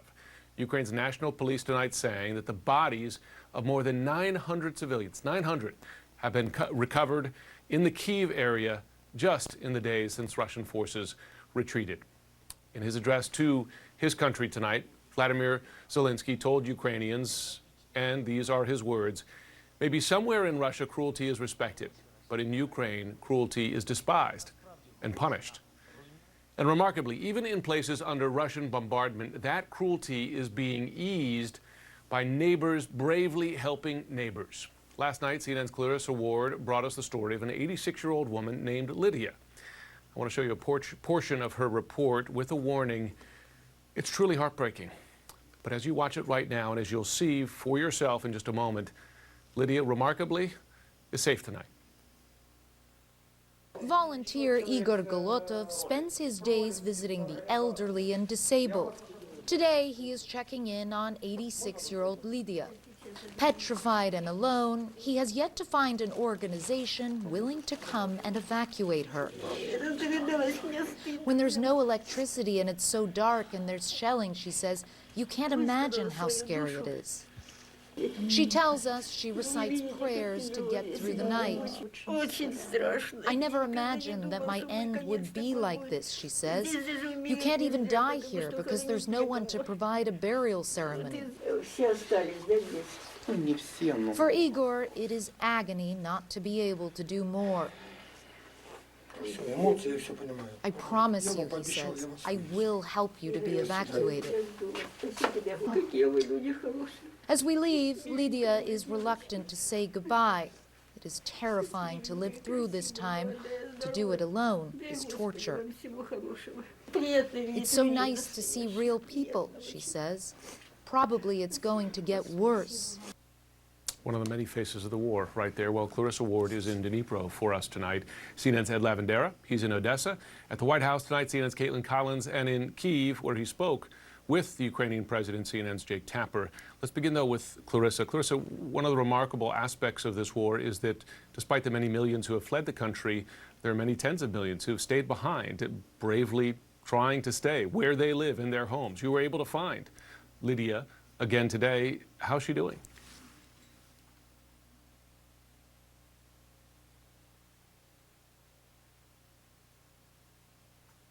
Pretty heartbroken. You know, the windows were blown out from blasts nearby. It was very cold in there. She's alone. She's in a wheelchair. She's terrified. And it just wasn't clear that she was really in a position to care for herself at all. So we were able, following a huge outcry from people all over the world who saw our story, to help get her out of that town of Avdiivka today, and she is now safely nearby to where I am. Take a look. Lydia Mikhailuk thought this day would never come. After weeks of horror, she waits outside her apartment to be evacuated. So we're here at the Big Heart Living Facility, and we're just waiting for Lydia to arrive. She's been driving for some hours, and we're excited to see her. Here she is. Hi, glad to see you. Good to see you, man. We got her out. Yeah. Lydia greets cameraman Scotty McWhinney. Hey.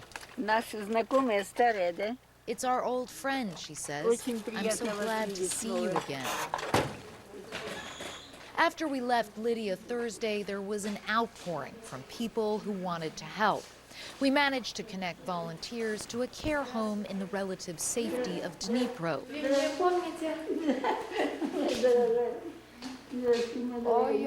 Leaving Lydia alone in her apartment was incredibly tough.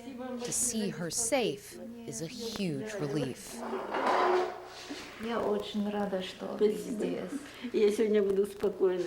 Today I will finally feel calm, she says. This is so important. Thank you.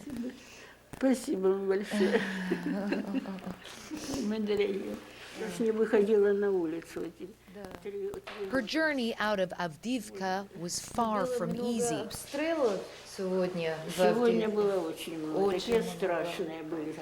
She's saying that there was a lot of shelling this morning. It was terrifying. It took 6 long hours to get here, but she made it.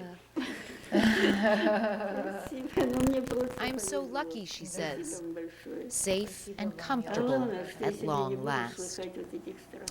Now, Lydia's son actually lives, Jim, in Russia. She told us that he doesn't yet know that she is safely out of that frontline town. She hopes to be able to get through to him tomorrow, but really it just illustrates the pain and challenge for so many families because so many Russians have lived in Ukraine and so many Ukrainians have lived in Russia, and the two countries have been so intertwined for so many years. Now families are finding themselves torn apart, separated, and unable to be with each other and to look after each other. Well, and targeted, frankly. There's been so much evidence of Russian deliberate shelling, not just of civilian areas, apartment buildings, cities, etc. But I, like you, have heard accounts from Ukrainian officials for some time of deliberate shelling of these humanitarian corridors. Lydia seemed to have the same experience on her way out.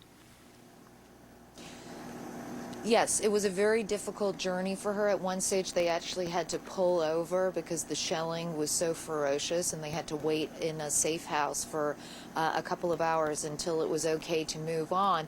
And actually, when we were in that town yesterday and asking people, why are you still here? Why haven't you evacuated? A lot of people said, we're afraid to evacuate because we know that these buses that people are evacuated on frequently do come under attack. And we saw that again today in the Donbass region, another instance of volunteers who, I should stress, you know, these guys do not have helmets and bulletproof vests. They are going out there every single day risking their lives to try to ferry people to safety.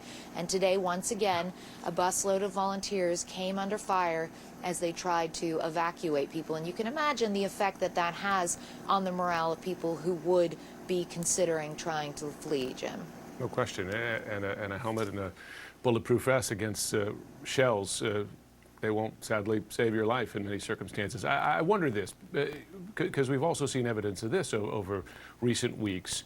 Do these evacuations, together with deliberate shelling of civilian areas, literally razing of cities, do they appear to be part of a Russian plan, not just to destroy the cities, but empty them?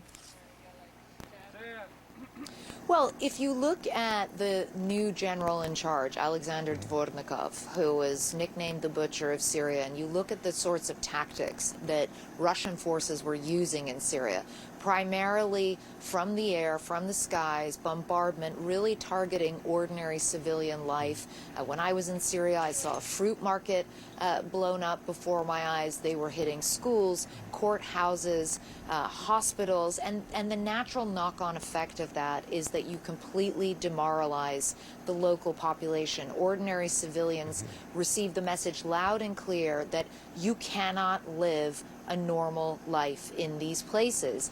And that does have an effect on the battlefield, and it does petrify people, and it does change the sort of tone and tenor of any given conflict. And again, it comes back to this sort of Sophie's choice that so many people living in these areas are being forced to make. Do they stay and risk their lives, risk being constantly bombarded? Do they try to leave without the proper infrastructure to care for them, without enough money to look after themselves?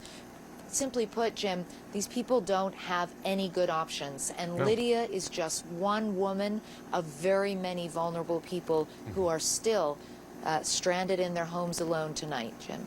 Yeah, many millions of them, and a through line from Chechnya to Syria to what we're seeing in Ukraine today. Clarissa Ward, thanks so much. More now on what it is like in a strategic... on economic effects. And those economic effects would be cost. The Texas International Produce Association estimates that $20 million in unrecoverable damage to the produce industry has been done by these inspections already, and it could take 3 weeks for the supply chains to normalize. When you have Mexico essentially shut down for a week, we're going to start to see that in store shelves, missing items from restaurant menus, schools, hospitals, military installations. Everybody that depends on fresh produce, they're going to be missing some items. So while the truck crisis is coming to an end, in the background of all of this, Title 42 is slated to expire May 23rd. And the fear is that once that does happen, the number of migrant crossings will double, potentially triple. Marnie? Yeah, I mean, some estimates, Robert, 450,000 migrants crossing the border a month. You've been talking to people in some of those border communities on the U.S. side. What are they doing in terms of preparing for that type of influx? Well, you know, I mean, on the everyday level, there's only so much that individual people can do, but it is most certainly a concern. Again, a lot of these towns that are along the border, they're small communities with just a couple hundred people, but the fear is that they're going to be overrun. The infrastructure is going to be oversaturated. The school systems will have too many children in them when all is said and done. And it's not just border communities. The fear is that this will trickle and spiderweb to some of the more larger metropolitan areas in Texas and beyond throughout the country. Yeah, already starting to see that. Robert Sherman at the border. Robert, thank you. Twitter isn't getting backed into a corner. The move today from the social the criminal justice system is supposed to do. Now it's all offender specific or offender centric. Everything is about reducing harm, not to victims of crime, reducing harm of incarceration for those who commit crime. And that is an astonishing leap of logic that not just George Gascon, but the Board of Supervisors has embraced the very same idea. They call it care first, jail last, which has been an absolute failure here in LA County. Man, I hope you take this place over. I really do. Use the democratic process just to restore moderate sensibility to the way it's run. I really hope that. Sheriff, thank you. You got it. Suicide of Los Angeles will be available for streaming on Fox Nation starting April 18th. When there is a need, people stand up and do what is right. How significant of a development is this?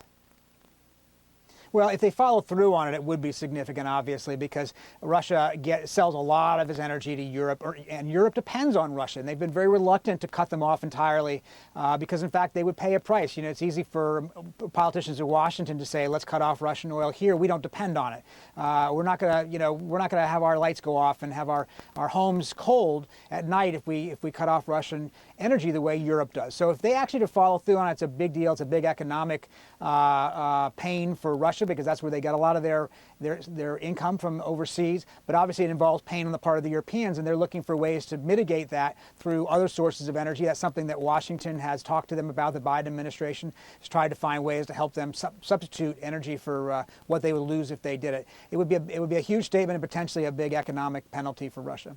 And Peter, in the last couple seconds before we go into the domestic politics, because there's a lot to talk about there, I just want to ask you really quickly about this sort of reporting on Ukraine as a sort of IT war. They have a defense minister that's working with social media influencers to really tell the story of the war, to be on social media, keeping it front of mind to people. And one report even described Ukraine as a sort of tech company and Russia as an old rusty tank. What can you tell us about the different strategies here?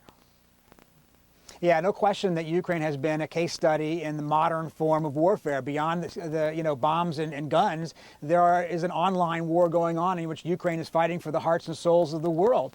And their digital minister, Mikhailo Fedorov, has managed to use Twitter, just as an example, to shame companies into stop doing business with Russia, to appeal to companies around the world for help to Ukraine. They've literally sent out, I think, thousands of businesses have contacted in order to seek help or to try to get them to cut off Russia.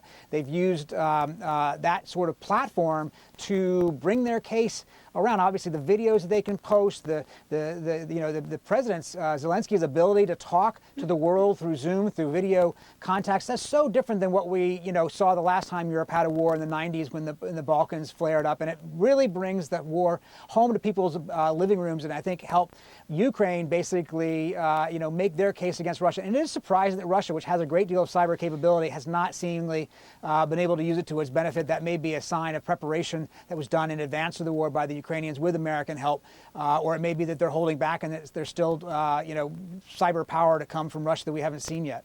Well, it's certainly an interesting thing that we'll want to keep talking about.